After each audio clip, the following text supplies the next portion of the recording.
The meeting is being live streamed.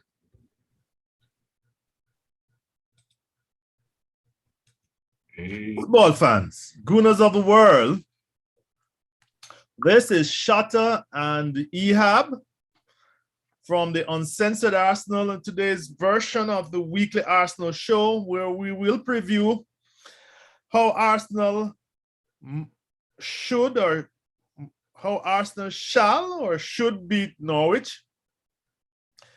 I want you to give us a little break here. We are on a new platform. We're on Zoom. Because we are adding a new feature to the show where my good friend Ehab will be doing a tactics board. And for that reason, I have not done a very,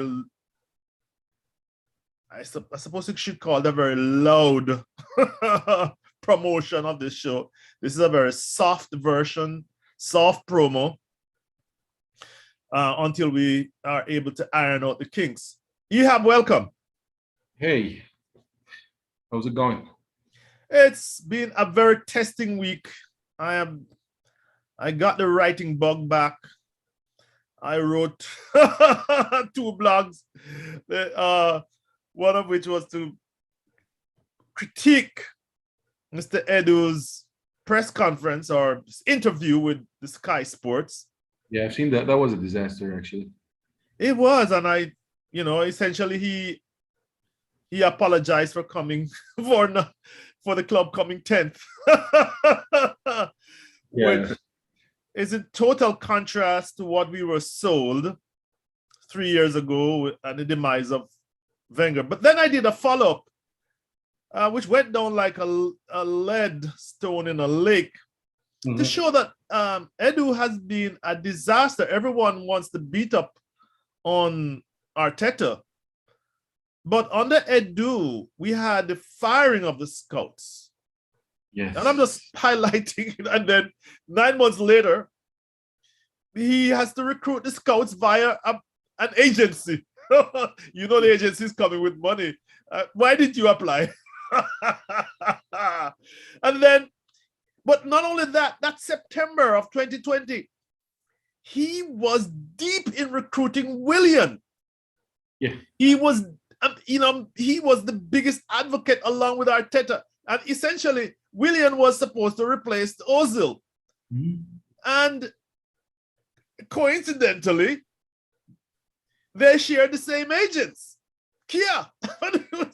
And you pointed out that Willian cost us approximately $1 million per game. And what we got from him, 1 goal and 5 assists. And apparently, these are, and you did a back of the envelope calculation, but I think your data was absolutely spot on.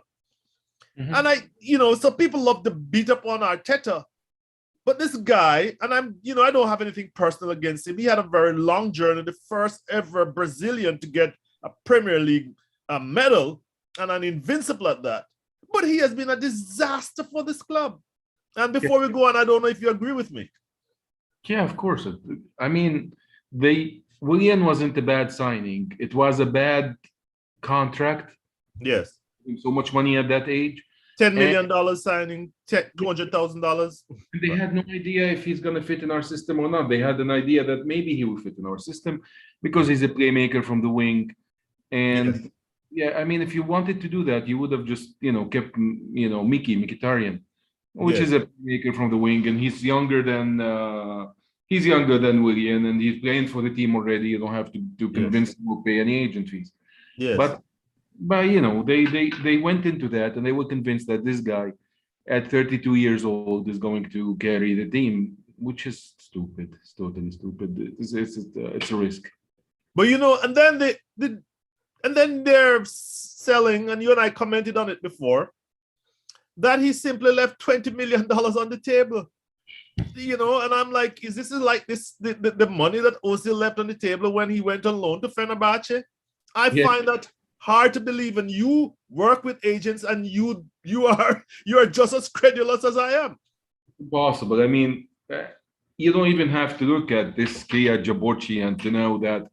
I mean, just look at his picture. Does he strike you as the kind-hearted Santa Claus type of guy? He looks like he looks like if you saw him in the street, you would think, okay, this guy is a mobster, Yeah. and he has this serious, scary look to him, where he's like, everything. He looks like this fancy rich guy. This is not the guy who made his money putting 20 million on the table for his clients. That's not how it goes. Well, his biography is very, very, very interesting.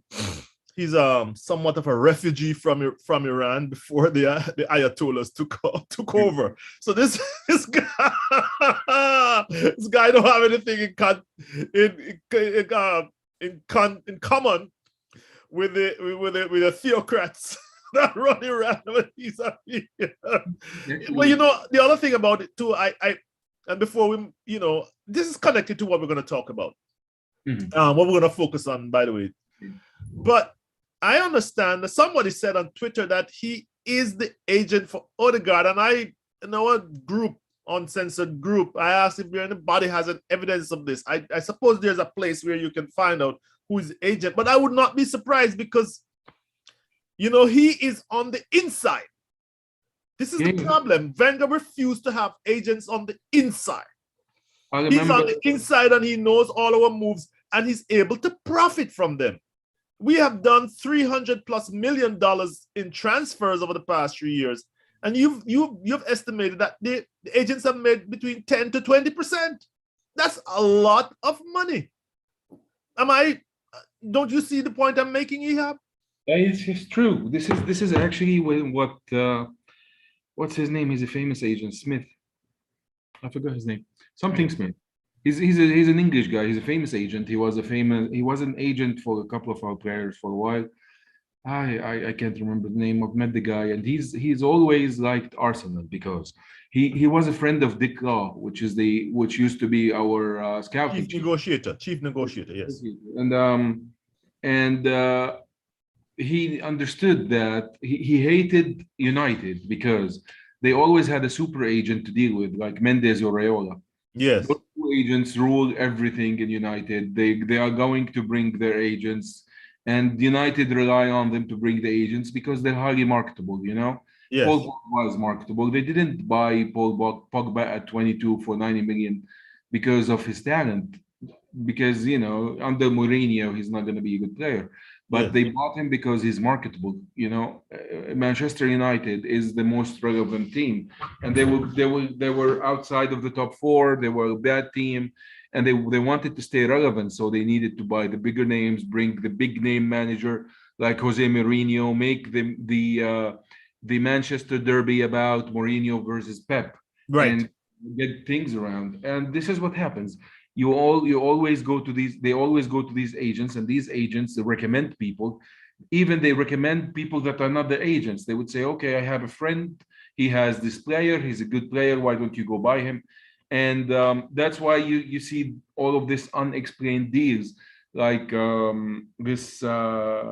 What's the name of the Dutch center midfielder that they bought from Ajax, number 34, who didn't play? Van der Beek.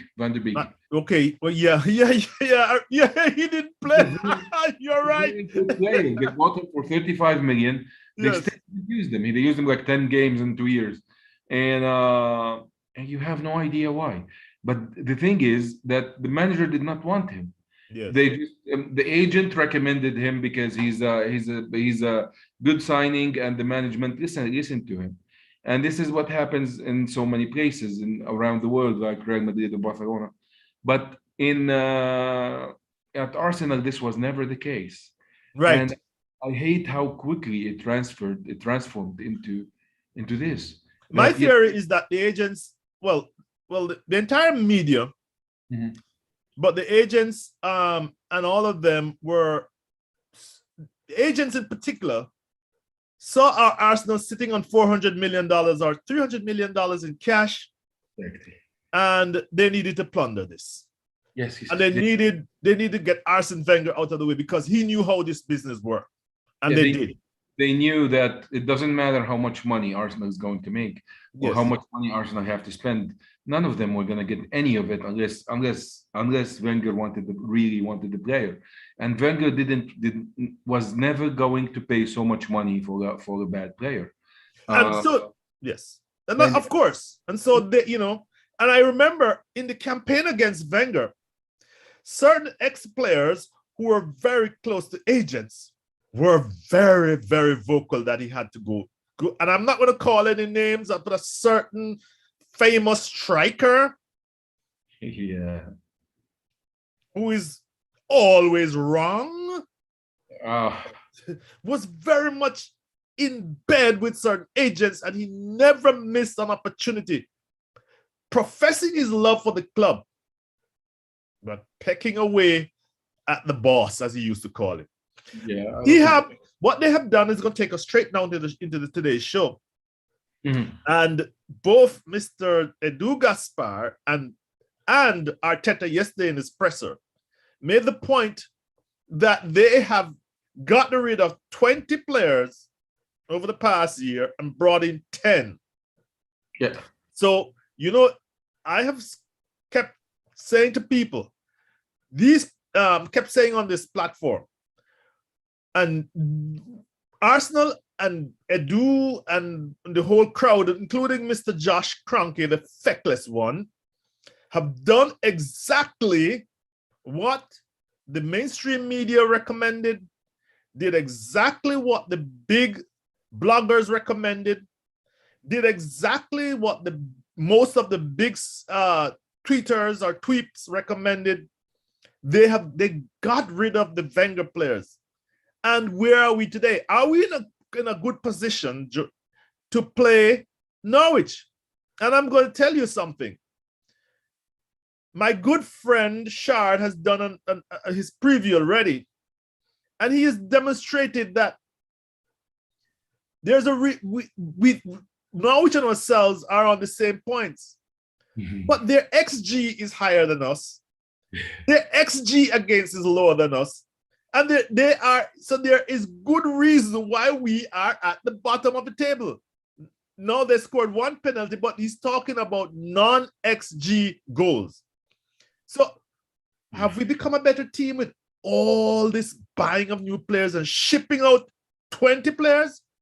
How do we look in preparation for Norwich? What bothered me is yesterday something Arteta said.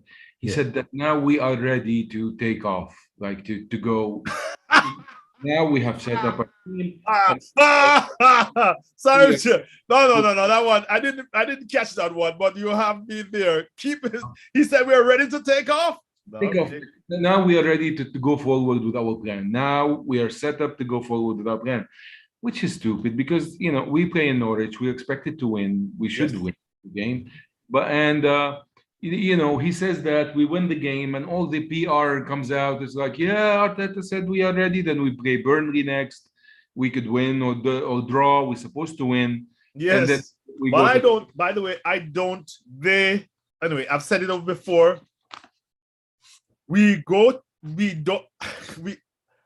I am very reluctant to ever predict what will come out of Burnley.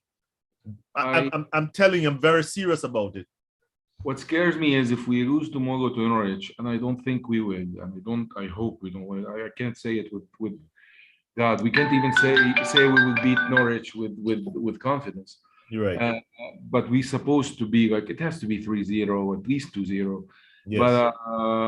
But if we lose tomorrow, we could easily be looking at 0-6. Yes, of course, we all know that. Because after that is I don't want to go that far. Because after Burnley is Spurs. But and then they're playing much better than we are right now. They have a proven manager. They haven't lost their two best players, and Harry Kane is still getting into the motions. Like he's still like after all this saga that happened, he's still like with the I think the international break has given him a new start with the team. He's gonna come in, and everybody would have forgotten what he's done in the summer where he wouldn't practice. and he's going to feel like a part of the team again. And they have bought two good players to on offense, and they have replaced one of the they have replaced the fullbacks. They gotten rid of the distractions. Yes. So yeah, they're not a bad team, and they have a proven manager. They have a manager who knows what he's doing. And when they have a good team with a good manager, I don't think we can compete with either of those right now. Well, but so tomorrow is Norwich. They Tomorrow is spent Norwich. they This spent could be- $50 million in the transfer window, and I'm looking over here. They brought this guy who's on Kabak defender. They got From- Billy Gilmore from Chelsea. Liverpool. I think Chelsea, right? Billy Gilmore was at Chelsea. Very nice player. He plays for Scotland. And another fellow, Josh Sargent, an American. I don't know him, to be honest, guys. Yeah, he's good guy. Then they still have Cantwell, who is very talented. I've seen him play. He was associated with this club. They also bought a guy called Milot Rashika. He played in Germany. I'm looking at his picture right now. But I mean, what do you? We spent $150 million. Yeah. So the theoretically, the standards on our side are 3 times better. It doesn't work out like that, people. But theoretically, we have a more talented squad. What do you expect before we go to the tactics board, Ehab? Yeah. What do you expect from Arsenal versus Norwich? Well, Norwich under this German guy, this Daniel Fark. Fark, Danny Fark. He's a. I like this guy. I like him because he's a lot like Thomas Tuchel. Really? Yeah, he was actually the Dortmund B manager when Tuchel was the Dortmund manager, and Really? yeah, and he was looking at the future in Dortmund, but everything changed when Tuchel started slipping, and he's playing almost the same way, not the same formation, but he moves quickly. He asks his wingers to track back. He has a solid defensive midfield where all of them are CMs or CDMs. It's close to Brentford a little bit, but they move really quickly, and they have scoring wingers, and they have a scoring cam who's Which one is that? well, his name is Duda. Okay. I He's don't a know new player. He's a new player then. I don't know if Duda is playing tomorrow. He was I think, second in the player of the season voting a couple of years ago, and he was team of the season. Let me just, I'll pull up his history. Yes, I'm looking here at because I'm of course we're all focused on Pookie as their scorer, but this guy Duda and Buendia when he was there, that was those are the players that we came top of the tongue, or the tip of the tongue rather. Yeah, he's going to start with 2 CMs and Gilmore as a CDM. If he plays Duda in the middle, if he goes for 2-3-1, he's going to play Duda. If he goes for 4-3-3, he's going to go with Lee Milo and the other guy, McLean. Right. How they gonna go? Now, Pookie, I don't like him. I'm not a fan of him, but he's not. I mean, I think they could use a better striker, but I think for in the championship he's okay. And the PL, I think he's not ready. He's not the guy that would nick a goal when you need it. Like they would create a chance against a strong team, and Pookie is not the guy you want at the end of that. Now, apparently he missed 2 sitters against Leicester. That could have given them something out of the game. His balance is the worst. I've seen him play. Yes. He's not the player. You have to look like when this is something to scout a player. When the ball is coming towards a player, look at his off foot, how he plants it, how he plants his off foot in the grass. Yes. And this gives him balance. If you look at Dennis Bergkamp, you would see that foot always. If you look at Bergkamp's leg, his thigh, when the ball is coming towards him, the first touch of the ball, the off leg, the off thigh tightens up. Yes. He gives himself balance. He could do a full 360 on that leg if he wanted. And Yes. this is really important. You can teach it. You cannot teach it. You have to teach it when they're 11 or 10 or 9, and when they realize this, the balance is going to be great. And this is what they do. They just Pookie does not plant his foot. He just tries. He's running, and whatever side it comes, he tries to take the shot with it, and he doesn't have a pivot foot to just an anchor to stay there. And Yes. he's not going to learn this at his age. It's impossible. And Yes. Yes. He's in his mid-20s going up there. Yes. if the ball comes to him in a comfortable position, he's okay. If somebody's bothering him, maybe he would dink it or something. But to take a good shot with somebody trying to take his space, he's not going to do it if he's uncomfortable. Okay. That's why he falls a lot after a shot. Thank you, Mr. Scout. So you, but so before we go into Arsenal, but how's Daniel Farker going to set them up to beat us? I mean, or he's just going to sit back? And no, he does not sit back, by the way. And this is what their fans and those who observe them knows that they'll be a little bit more conservative because they feel that the last time they came up, they were too open, and that is why they got spanked. You made the point, Ehab. I think you're the first person to make the point that what most teams did was after that first glorious month by Pookie where he came player of the month, teams figured out that the reason why he was good was that he was getting these very perfect balls from Buendia. They cut off the supply, and that was the end of their goal scoring for the rest of the season. So what will they do to give us trouble tomorrow? They bought well, which is amazing. Now, this Daniel Fark said that he loves to have the ball. He said, if I can have the ball for 90 minutes, I will have it for 90 minutes. I don't care. This is an interview I watched maybe last year. I watched him beat someone, and this is the interview. And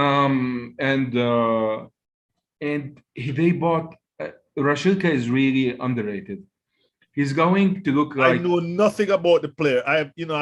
I've seen people touting him, but I know nothing about him. Tell us something, and I know that most of the fans know nothing about him. Yeah, he used to play in, I think, Werder Bremen, and the good thing about this guy is if you look at Rafinha in Leeds, okay. I think I said when Marcelo Bielsa bought Rafinha for 28 million, because Marcelo Bielsa doesn't spend that amount of money anyway. He doesn't. Yeah, he's not gonna throw out 28 million on a player. Yeah. Unless he thinks he's special, and this guy is gonna give us the same. He's quick, he's skillful, and the most important thing is he's a goal scorer. He's in front of goal. The kid is just he's young still. He's not old. He has a high. He's great finisher. If the ball starts from the Cantwell side or it starts down the middle, or Pookie drops a little bit and leaves space in behind him, he's going to expose the defense every time. And as you know, our right side has been a problem, and we are sitting here, and our best bet is to start a Japanese guy that has never played in the Premier League and who got his work permit yesterday. Yes, when I listened to presser, Arteta was saying that it was being worked on, and he implied that it was a matter of hours. So I'm happy to know that they got it. Yeah, he got it. So this is the best option right now. Can you imagine? But this is horrible. Why would we have someone, a homegrown player from the academy who played, there you go, who played right back in the European League finals. And you are going to take a guy almost literally off the street. He played for Japan. He's traveling thousands of miles to come back home. And you're going to throw him in against Norwich? That's the thing. He's a good player. He's not a bad player. I'm not saying he's not a bad player, but he's never played a day with us, and he's coming back from a long trip. Was it a friendly or a World Cup qualifier? I think it has to be a World Cup qualifier. It is a World Cup qualifier. He played 2 games. And this guy, he should start Maitland-Niles, and he should have started Maitland-Niles from day one. This is what he should have done. But and as Baiso said, he should have started with three, with Maitland-Niles on the right and KT on the left. At least this should have, if he wasn't going to play Bayern, and he should have improved this. But Rashilka plays on the left, McLean plays behind him, or Duda Yes. plays. Yes. Those are two good players. Those are really two good players. The other side, the right side, is Cantwell. And Cantwell, if you've seen him, people like him because this guy doesn't stop running. Right. I've seen him. Does not stop running. He leads the Premier League in tackles. He's a right winger. If you, Really? yeah. This season, he leads the Premier League in tackles. He's the right winger, but he's a talented guy. He doesn't. It's impossible. I've seen him, and behind him plays Max Aarons. Yes. And Max Aarons is quick too. He likes to attack. He likes to attack to the inside, and this makes the right side strong, which is a problem for us because this is where Aubameyang and KT is. Because when Max Aarons goes up front, we cannot expose them because Cantwell is going to drop back, and I think Cantwell is a better right back than Max Aarons anyway, if he wants to play defense. Yeah. So well, we always see Cantwell attacking, and you can't miss him because he's this tall blonde. So and I know that's why most fans recognize him. Yeah. But he is an attacking player. The attacking player. But I didn't know he was good at, but I didn't know he had such great defensive statistics with his tackling. And you're suggesting that he can play right back very well. Yeah, Cantwell can track back easily. The problem with their CBs, they haven't been the best. But obviously. Yeah, they get back Hantley, which is their captain. He's been off for a while, months maybe, and he comes back for this game. He's been good. He's been in training before the international break, and he comes back. Gibson is a good defender. He's okay. And this is the Manchester kid on the left, Williams. Oh yeah, the guy who's Manchester City or United. He used to play Brandon Williams. Who he played for? He played for United under Mourinho when Mourinho didn't like Luke Shaw. But he didn't get any game last year. He didn't play last year because Luke Shaw was brought back by right and by Ole, and this guy stayed on the bench all the time, and they bought Alex Telles, and so this guy just decided it's time to go. He's a young guy. He's not bad. Yes. He going forward, he's really good. This is a strong team. It's not weak. They're better than Brentford. We have to be careful. Oh yeah. By the way, for the benefit of, I'm sure you know this, but they won the championship with 5 games to spare. Record points, record goals. Now I think they are a very good championship side. I'm not sure they are very prepared for the Premier League, but what they have said is that that $50 million they'd spent the Buendia money very well. And we should be very careful about that. But it's always hard. If you let somebody like Buendia go and you try to replace him, it's going to take time. No, they didn't replace him. They went for a diversity of players. Yes, and this is what we have to take advantage of. Yes. If you allow these people to be comfortable, they are going to be Norwich side that won it last year and is good enough to play in the Premier League. If we had 6 losses in the championship, and you know that is what 24 goddamn teams, 48 matches. Only 6 losses, Ehab. You crazy, man. That's a lot of wins under your belt. So how will we line up? And you tell me when you wish to share with us. But do you think we'll be 3 at the back or we'll be 4 at the back? This big conundrum. I think 4 at the back because say that again because I interrupted you. I think to be 4 at the back because he needs the numbers up front. If you go 3 at the back against Norwich and you isolate Aubameyang again, we are going to lose. You have to attack them with numbers. They are a good pressing team, a high pressing team, a Dortmund. Yes, what they call is a gegenpress. That Klopp was famous for. And Gegen is was the assistant to Rinus Michels in Ajax the first couple of years, and he's the one who organized the press, and that's why they call it Gegenpress. So they learned this from him, and now they press you really hard.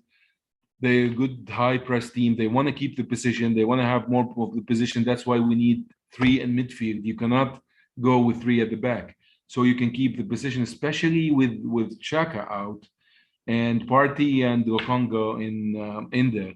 You're right. They apparently are shoo-ins. Yeah. And like how El Nene, I understand, is not well, so there's very little mid options in central midfield or even CDMs. Yeah. So yeah, it would appear to me that Partey and Lokonga will have to play a lot of minutes tomorrow because there's really nobody on the bench to replace them, unless he's gonna bring Ainsley Maitland-Niles to play midfield, which he hasn't played for a while.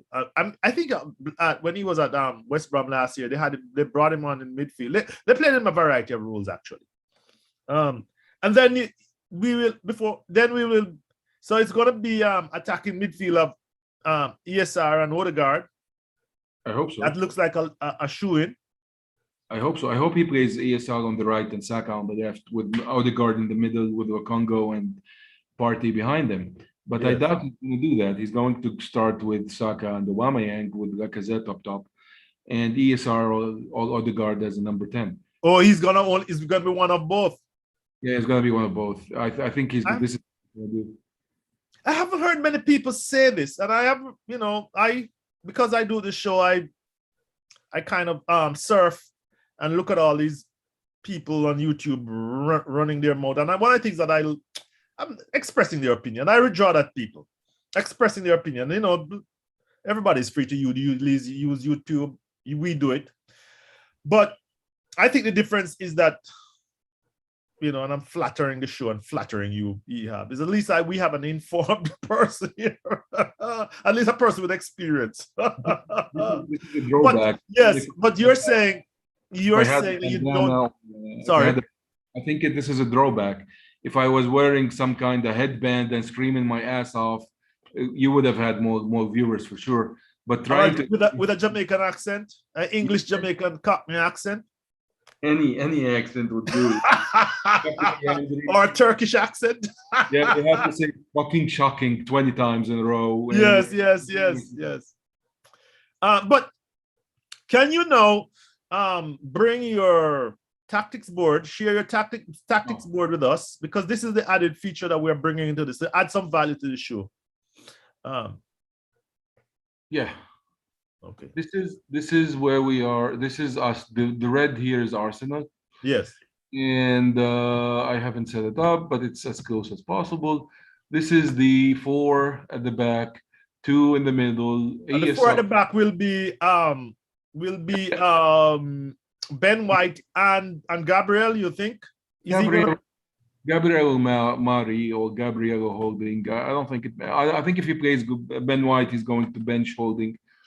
And he's going to start Mari, I think, for the first time, and bring Gabriel later on. I think Gabriel. Because everybody has knives drawn out for Mari. Well, let's say everybody, the usual suspects. But you feel he's going to start Mari? It doesn't matter, but Mari is ready. He's started in the Premier League before. He's played in the Premier League. He's already getting in the stride. It doesn't matter what they think, what the fans think. After all, if something goes wrong, they're not going to fire the fans. I'm sorry about that. Yes, and they're not going to fire the fans. And this is how we are going to set up 4-2-3-1. Let's take the football away. As 4-2-3-1. I think forget about the numbers. I will set up the numbers later. But I think it goes with Ben White and Mari. He goes with KT. This is a shoe-in. And he goes with Aubameyang here. He goes with Odegaard because I heard Emmitt Smith-Rowe has a knock. Okay. But he can play. He's available, but he's not going to risk him, I think. Saka on the left is a shoe-in. You have Partey and Lokongo. Yes. And Lacazette up top. This is the mystery right here. Is it going to be Tomasio, or is it going to be Maitland-Niles or Chambers? Or Chambers? Yeah, nobody knows. So we'll see how that goes. What does it? what is your inclination? I'm sorry again. For some reason, something is Yes. irritating me. Maybe there's a cat or something. Yes. The way if I had to pick the team, I would go with three at the back actually, but not the way he plays it. I would go with 3-5-1-2, which Yeah, is but let us focus on what we think he's going to play with four at the back. Our big mystery is who is going to play as right back. So, what is the strengths and the weaknesses and opportunities of this setup you have? The weakness is the application because to move the ball forward, these four under the system that's here that we have, these four are not enough because they have defensive duties. Because if you go back to last year, how many times you've seen Aubameyang help on defense? How many? Too often. Too often. You've seen him intercept the ball or mark in one of the guys. Yeah. And the same goes for Saka, who's not, but he tracks back always. And Emmitt Smith-Rowe doesn't defend much. He always stays a little bit up front. But even Lacazette comes back to defend. Right. And he's playing deeper to get the ball. That was the whole thing about last year. He has to be coming deep rather than being in the penalty area or anywhere close to the penalty box. He had to be coming deep to get the ball. yeah, this is the problem. And if you are going to get the ball out, you need one of these guys to turn around quickly and open one of the sides. These people are going to press us. Right. Norwich does one thing perfectly. They press, they defend the wings really well. So if we play one of these things where we send Aubameyang down the line and find a ball that goes all the way up to him, they are going to trap him. He's going to be trapped easily. They trap the wings really well, and we have to be careful with this. As I said, the wingers track back a lot.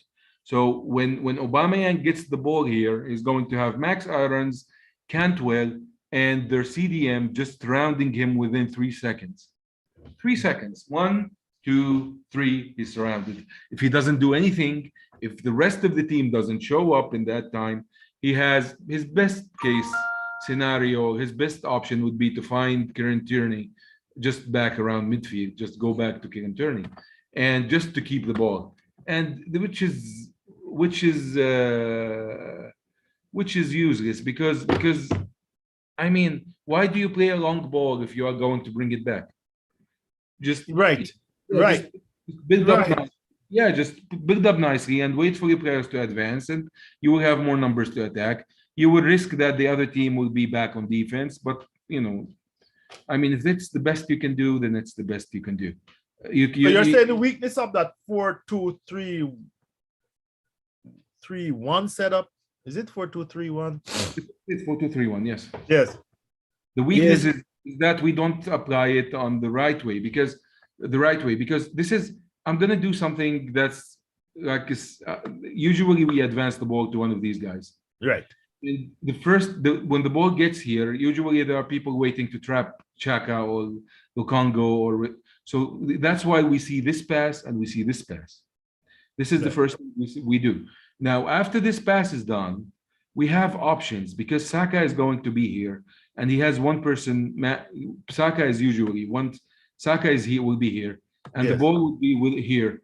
And this guy, we have Emmitt Smith-Rowe and this guy providing options, and you cannot pressure all of these 3-4 options. It's impossible. Mm-hmm. Either you allow this guy, our right back, to go up front, or he's going to pass it to one of these 3 options or 4 options. So this is when our game starts. It's when the ball leaves this guy and finds one of these. One of the central midfielders. One of the or the winger. Yeah, usually this is the easiest pass. Yes. Because people are going to stop the ball from advancing. Okay, but what we do is once you put the ball back here, this guy has got space. Right. Because people who are watching this guy are now trying to pressure this guy, goes this down, goes this down. So they are going to live with this. Right. And this is where Arteta's system just doesn't work because this guy has to get rid of the ball as quickly as possible. He either waits for this guy to go up and waits for this guy to get up so they could have 2-on-1 on this situation on this flank, and or he has to flip it to the other side while Aubameyang sneaks in and KT sneaks behind him. Right. Or he goes down the middle and he gets Lacazette or ESR to hold the ball down the middle. Stop right there. Stop right there. Let's remind fans that when that ball comes, and usually that ball goes to Xhaka, right? That first pass out Yes. into the he is instructed to find Tierney 70 or 60% of the time. Sometimes that ball goes down the right, but not in the middle. The middle is like a radioactive area. I've studied this. Go ahead, now, my friend. And this is, people say I hate Partey. I don't hate Partey. I just need him to do his part. Because so tomorrow he's the one who's going to get the pass because there's no Xhaka. Yeah. Unless Sambi Lokongo has gotten, and in the pecking order of things, he is the one who's going to get the ball to distribute. Go ahead now, my friend. Usually, Xhaka gets the pass. He gets the pass back, and quickly he passes to Thomas Partey in space in this area. Yes. If you go back to every match we've played last year with Partey and Xhaka, Partey always gets the ball in this area. And Partey always drives me crazy with this. His back is turned towards our goal. Now, for Partey to turn, he has never turned quickly. And this is ironic because people used to say this about Xhaka. Yes. If Partey turns quickly, if this ball goes around him, if he goes quickly and carries the ball with him to the other side in less than in like a very short time, he's not going to be pressed until people recover from, they come from this side and this side. And when Xhaka gets the ball, that defenders are now tracking back. So they're not pressing as hard. So what's going to happen is he's going to get this ball into a lot of space. It's actually switched. He gets it here, and this is, let's say he gets it. Let's say this is ESR. He's already going front. Let's say this is Partey and this is Xhaka. Let's say this is it. This is Xhaka. He gets the ball. He gets the ball to Partey, and Partey comes here, and Partey doesn't do a damn thing, and that's why we don't attack as much on this side. Usually he tries to turn, but he looks to his right. There's somebody trying to pressure him. On the left, there's somebody trying to pressure him. And instead of getting rid of the ball quickly, he thinks he can take these two. He thinks he can dribble a couple of dribbles back, and go around and open up the whole system. And it's never happened. It happened twice in a year. One time he found Aubameyang against Newcastle, and Aubameyang ran all the way, went by his man, went in and shot and scored. And the second time it happened, he didn't even have it's not that memorable. He just turned around, he got rid of these people. There was 3 people around him. He juggled them and got the ball out. It was a really nice move by him. He got the ball out and he passed it to somebody down the middle. But by the time he got rid of these 3 people and turned around, the defense was already set. Yes. So, by the way, most people don't. This is a demonstrable fact. If you go to who scored anywhere of these people, these graphics, you will notice that in excess of 30% of the time, the ball goes to the left. And then on the less percentage, the ball goes to the right. And the lowest percentage, the ball goes up the middle. I have studied this. This is a very fact, but most people do not understand why. So then they turn around and they blame Xhaka. They say he's too slow. He's getting the ball out too slow. Why is that happening? They blame Bellerin and they say, it's because Bellerin, he's not as good as Kieran Tierney. He doesn't carry the ball. Kieran Tierney is our most dangerous creative player, but this is not it. What's going on is the ball goes to this side. The ball goes to this side, to this area, which is in the Partey, because this Xhaka makes it go there. Right. People who complain about Tierney is our biggest threat. They are the people who complain about Xhaka always passing to Tierney. Right. But this is his job. When he gets the ball here, he needs to advance this side. He needs to advance. This side has to advance with him. And what Xhaka does a lot of the times is he goes to this side and he waits for somebody like Party to move here or ESR to take this run, what I'm Yes. doing right now. And sometimes he finds ESR in this area.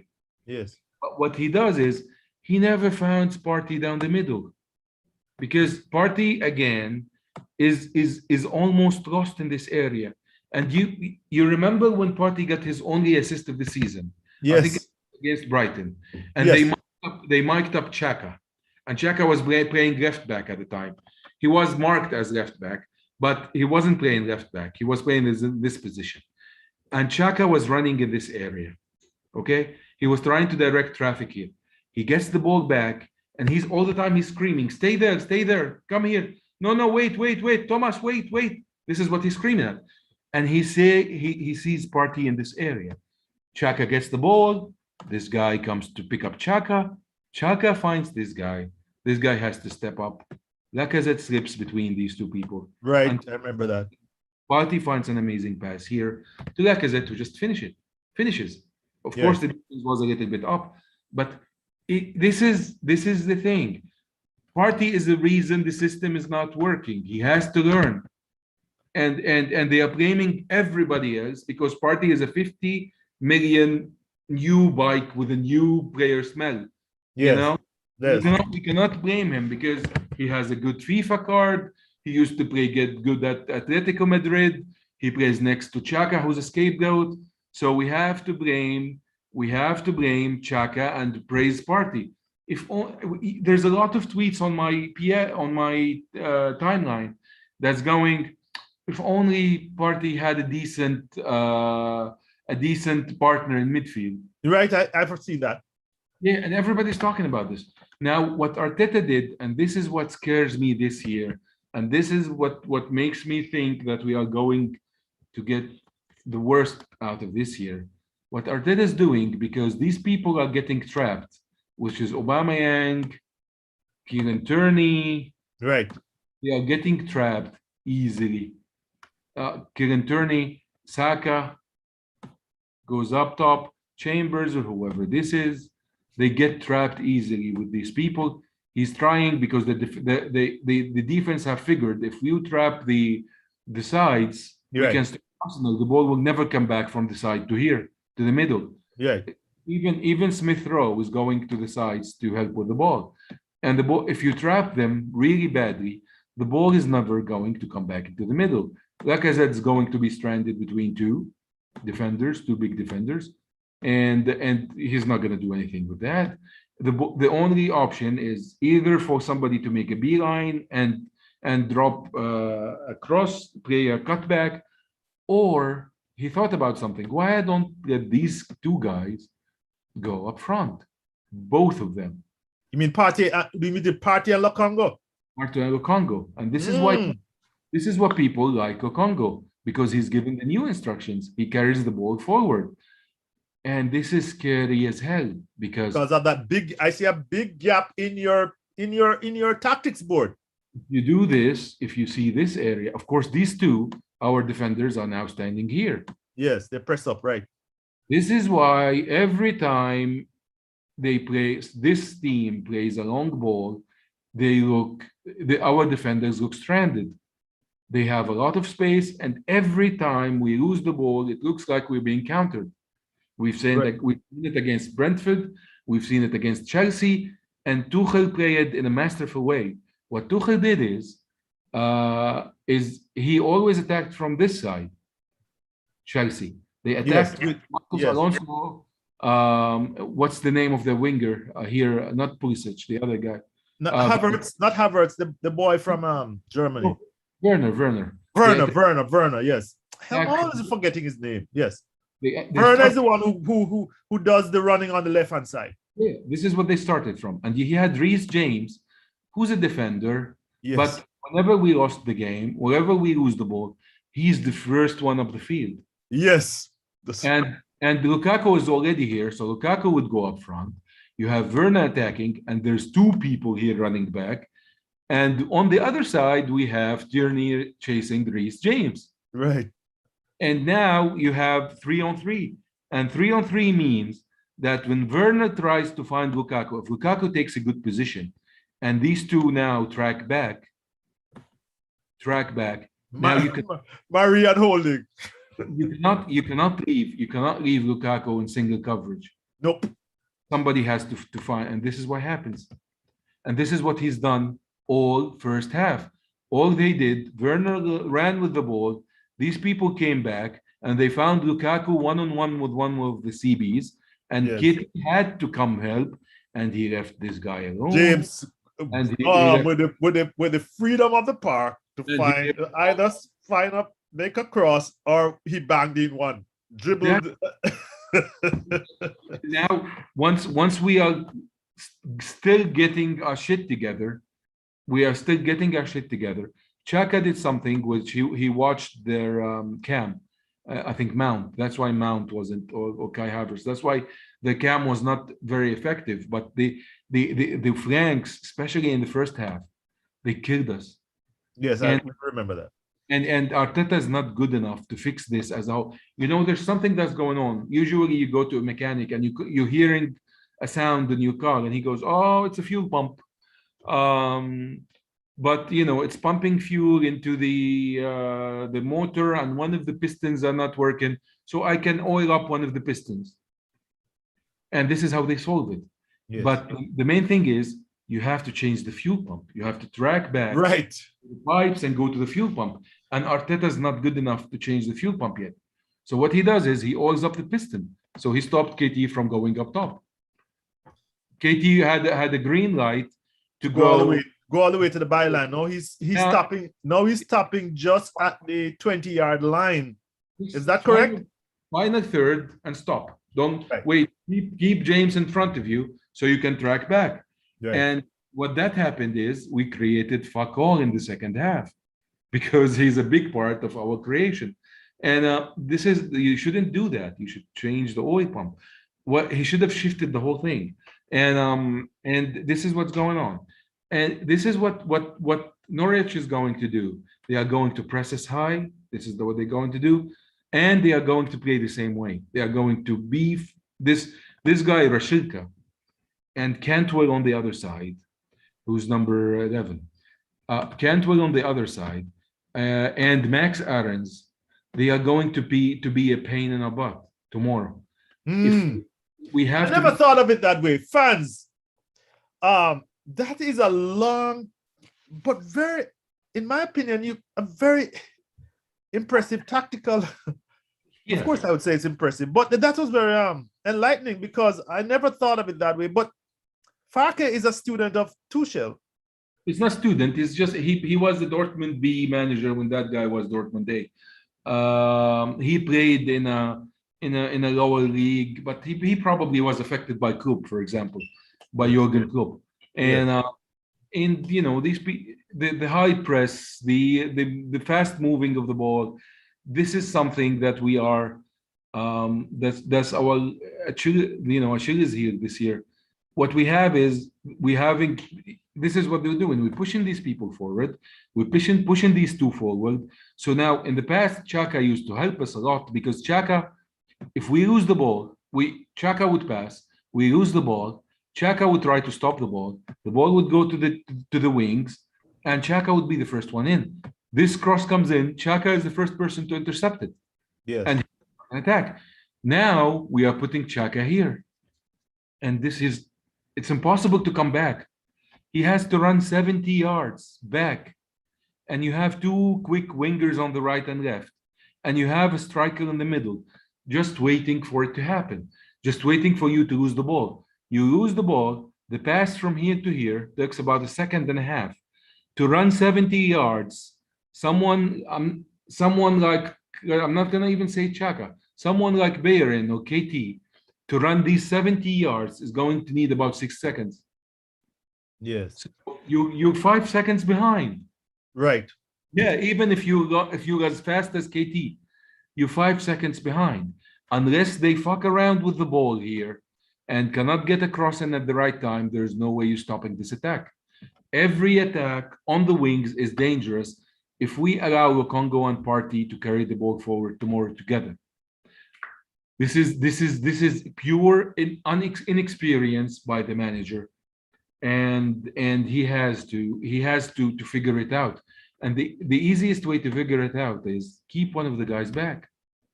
But we don't Okay. have we don't We have have done Ehab, I know you can talk about this for a long time, yeah.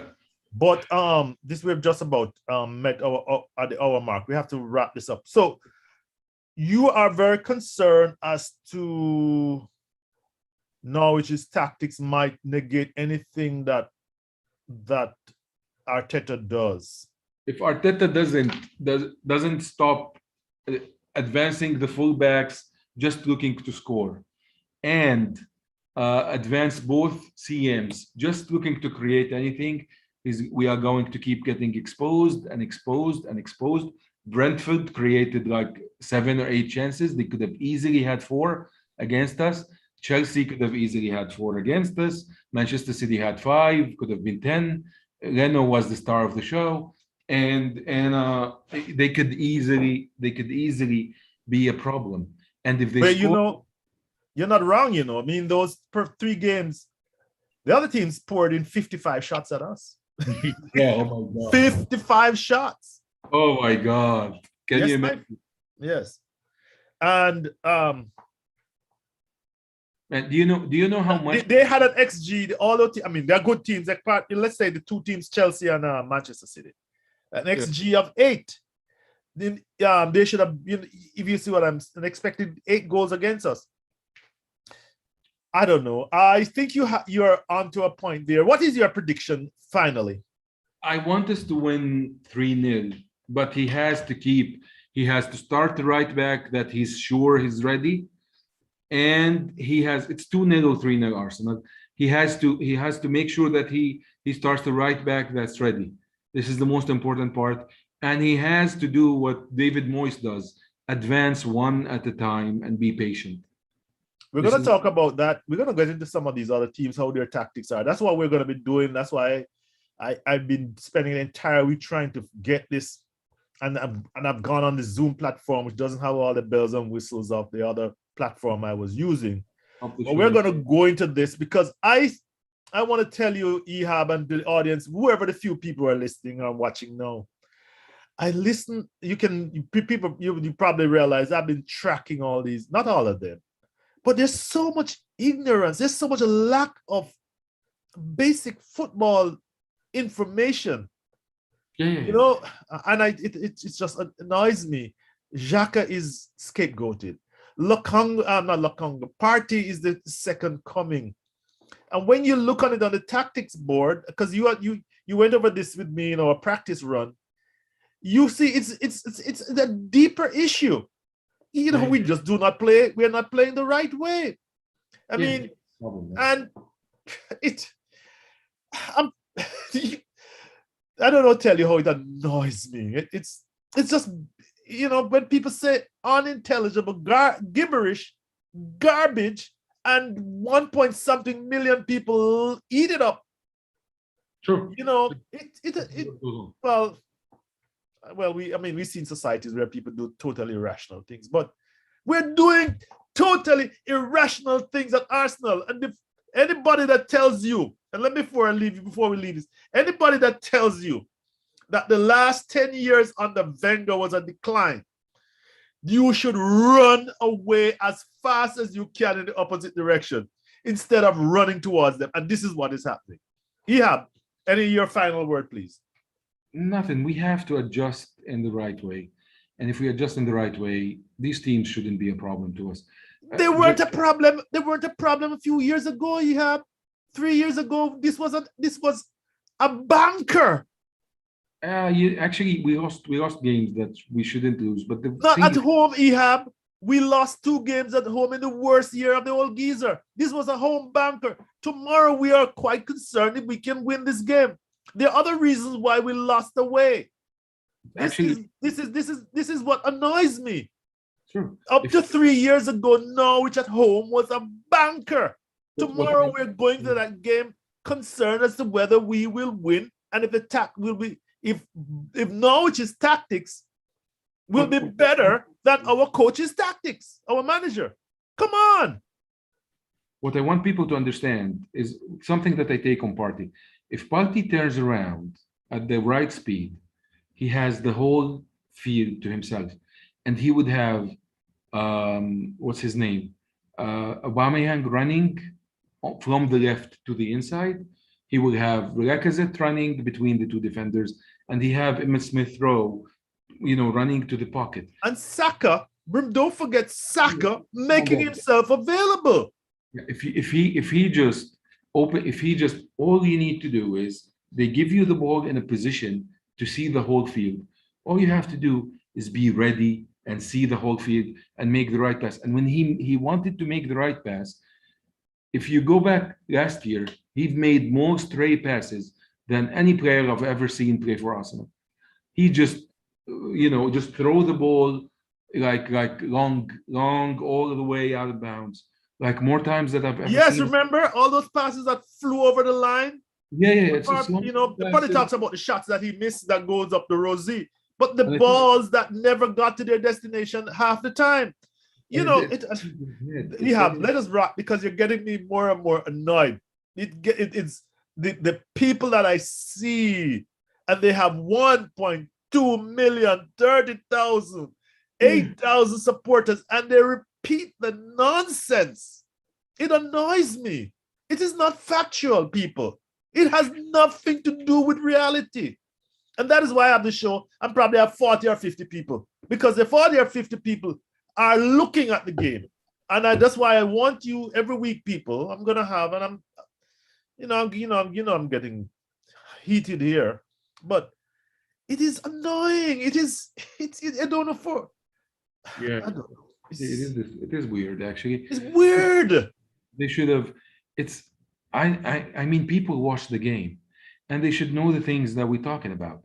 They should know that the ball is always attacking from the side where Chaka, KT, and they're always complaining. The ball always Chaka only passes to Kieran Tierney.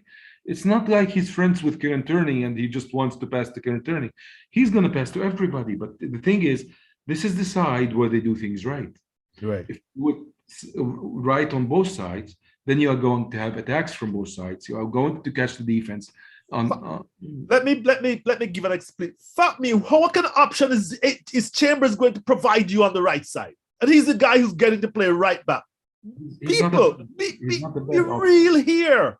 It is that option is like it's, and then when you get Bellerin in, you start, because you have an agenda against him. Go back now. Watch Bellerin in Spain this year. If they give him the green light to go up front, and Real Betis have been doing that. If they give him the green light to go, he's going to be on the radar of other teams. He's not coming back from loan, never. Real Betis is in Europe. All right, then Ehab. Let's leave it at that. I'm getting hot. I'm getting heated. It's time to go. Thank you very much, Ehab. Next time. Thanks, man. All right, folks. Those who are listening again, we're on a new platform. We're trying to work out the kinks, but every week I'm bringing Ehab here, so long as he's around, he doesn't disappear on me again. Ehab, I know that you had to make these moves. We will do this tactics board. Thank you very much. This is the Uncensored